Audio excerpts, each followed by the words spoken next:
müğənni və model Müjgan Ayxan sənət yoluna necə başladığı ilə bağlı maraqlı açıqlama verib. Milli AS xəbər verir ki, Müjgan Ayxan ifaçılıq sənətini seçməsində yaxın dostu və əməkdaşlıq etdiyi şəxsin təklifinin mühüm rol oynadığını etiraf edib. O bildirib ki, ilk olaraq fotomodel kimi tanınıb və həmin dövrdə bu sahə ölkədə o qədər də geniş yayılmayıb. Sənətçi qeyd edib ki, müxtəlif çəkilişlərə dəvət alıb, xüsusilə gəlinlik geyimləri ilə fotosessiyalarda iştirak edib.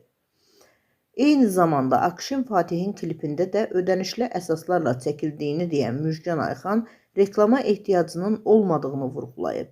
Müğənni bildirib ki, Pəhmən adlı dostu ona ifaçılıqla məşğul olmağı təklif edib.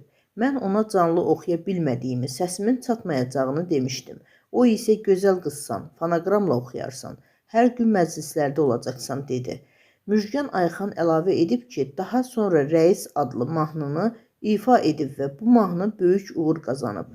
Lakin həmin işdən sonra yollarının ayrıldığını deyən sənətçi buna baxmayaraq dostunun əvvəlcə ona mütləq mahnı oxumasını tövsiyə etdiyini də xatırladıb.